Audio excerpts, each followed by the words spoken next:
to the show. We're talking about vibes today. We're talking about team chemistry. How important is it that guys on the same team actually like being around each other? This isn't chemistry from a standpoint of skill sets, but I will say how much teams like each other actually has something to do with the skills they develop and how willing they are to accept new roles on a team. So let's get into a team that had good vibes, but went and got some bad vibes due to some mistakes that no one took accountability for. We're talking about the Brooklyn Nets of 2019 to the present day. The Nets were a fun team in the 2018-2019 season. They had Jared Dudley, who I've always liked. He was a veteran. He was pretty decent on defense, and he was a good vibes guy. He was a guy that accepted that he was more of just a locker room dude, even though he did play a decent amount that season. They also had D'Angelo Russell, who was a disgraced Lakers player, but came around and was an all-star that year. This team was good. They had Karis LeVert, Spencer Dinwiddie, a young Jared Allen, who was promising at the time. They won a couple games against the Sixers as an 8th seed in the playoffs. But that offseason, everything changed. They signed Kevin Durant and Kyrie Irving, who were the best free agents that year. Arguably, maybe you have a different opinion, but they were two of the hottest free agents that offseason. But they made a mistake. They also signed DeAndre Jordan for $40 million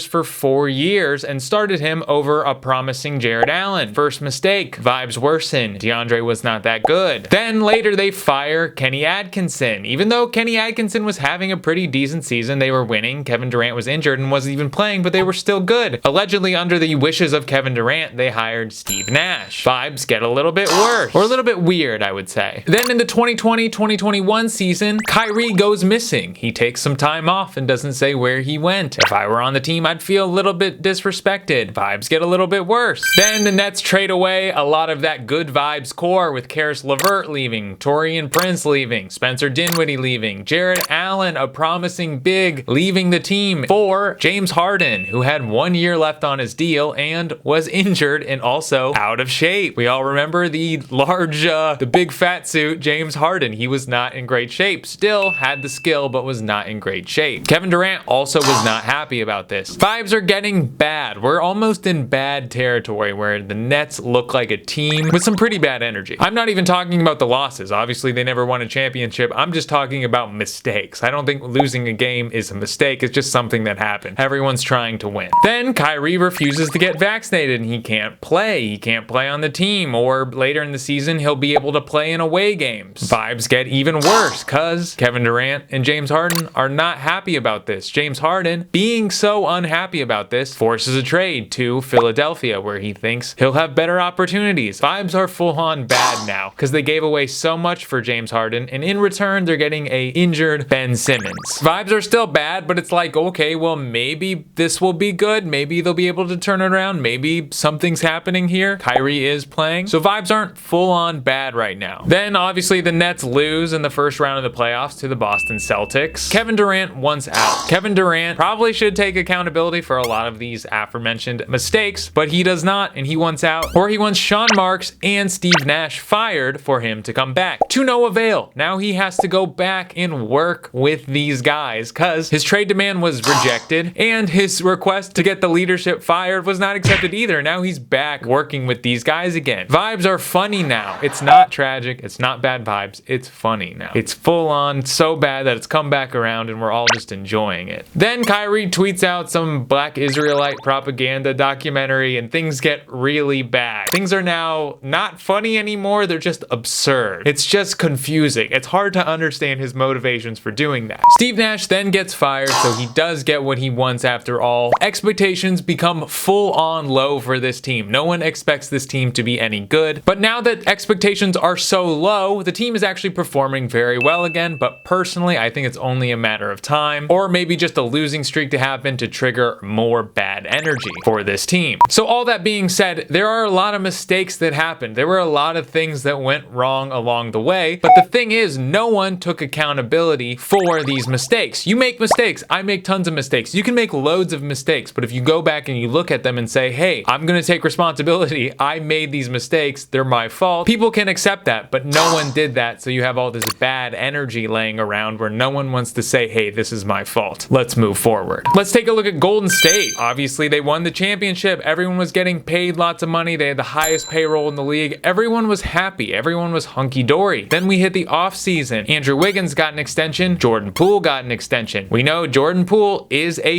talker, so I'm sure during the practice where Draymond Green punched Jordan Poole was saying something to the extent of, hey, I got an extension and you didn't. I'm a bigger part of this team than you. That obviously upset Draymond because it's kind of true. Obviously, the organization said, hey, Poole is more important to the future of this team than you are, Draymond, and that upset Draymond, so he swung at him. Bad energy. And Poole created the bad energy. Draymond Green created worse energy. And that team still has not smoothed out its rough start. So, vibes are important. Guys have to like each other for a team to be successful. So we'll see if they can smooth it out and they can get their back together, but right now that team is looking very ugly. Typically teams that have good vibes are low expectation teams, so a lot of times they're not very good just because they don't have skill. It's not like they're bad because they don't have good vibes, it's just because they don't really have the skill that's developed. Take like a Houston Rockets this year, they're kind of just having a good time, or maybe the Oklahoma City Thunder. Good vibes, but the talent is not yet developed. I think a good indicator of good vibes on a team is how much the bench celebrates or gets upset when something goes wrong in a game. If they're emotionally invested in the game, even though they're not really part of it, or they're just on the bench or they're sidelined, if they still care about the team, I think that is a very good sign that you've got good vibes on your team and the future is looking good for you. There's obviously a lot of potential for success for guys who are willing to accept their role on a team. Let's take Danny Green, Thad Young, PJ Tucker. Whatever team they're on, they show up and they do what they are supposed to do. They do what is asked of them and they do it to their best of abilities, and they've been in the league for a long time and are still signing contracts. I'm gonna play a little clip of Nick Saban talking about how high achieving players cannot be on the same team as low achieving players, and he's going to say why.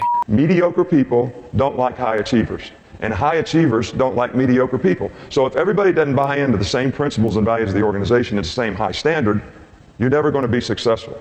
So, high achievers will not tolerate low achievers, because inevitably the high achievers will have to pick up the slack of the low achievers, and they will become resentful. They will hate them. There will be bad blood, and that will be distracting from improving the team. Let's take the example of Kobe Bryant. Kobe was a great player, and he had a lot of success with Shaq. One thing he resented about Shaq was he would come into the season completely out of shape, and he wouldn't work on his game. A lot of times it would take the season to get him into shape. He didn't come in ready to rock and roll. Like Kobe did. Kobe would work on a new aspect of his game every offseason and come in ready to outwork everyone on both sides of the floor. Even after the Gasol, Phil Jackson era of the Lakers, Kobe was on a team with a lot of young players that did not share his work ethic. In one practice, Kobe even called the members of his team Charmin Soft. Apparently they were scrimmaging and the second unit was delivering a pretty abysmal performance and lack of effort, which he hated. I'm gonna show a clip of Kobe reacting to his teammates winning a random game in the middle of the season against Boston.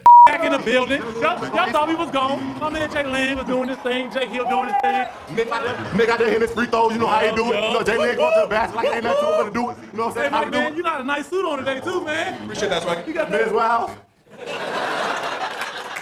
Now, would that happen if you were there? Would there be a celebration?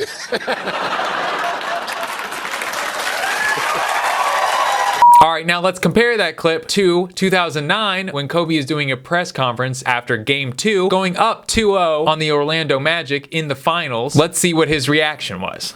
Still waiting for a big smile out of you. You're up 2-0. What's the story? Are you not happy, or you're only half happy, or Still to be happy about. you're up 2-0? Job's not finished. Job finished? No, I don't think so.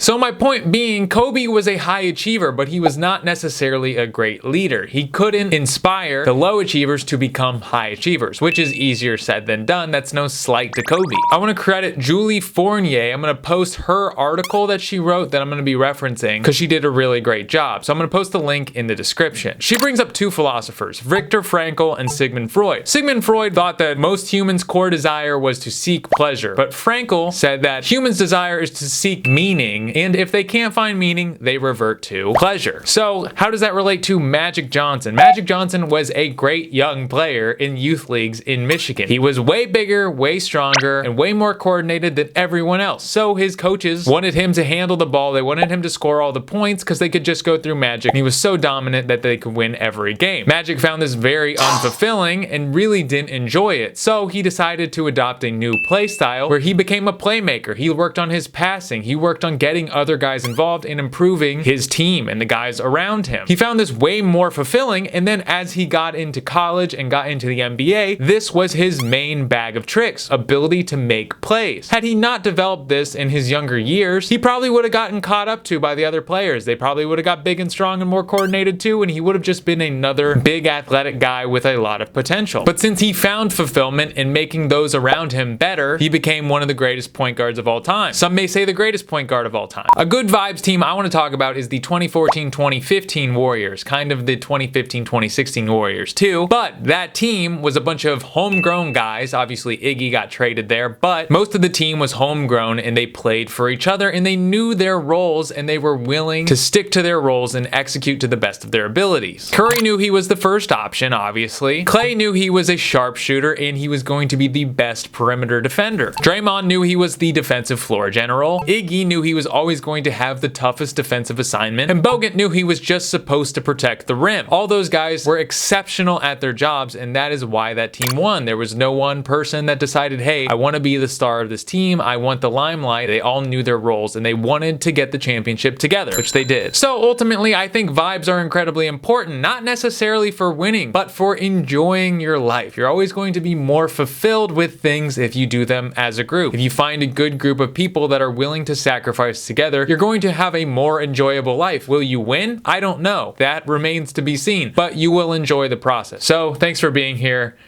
Be good to your mothers.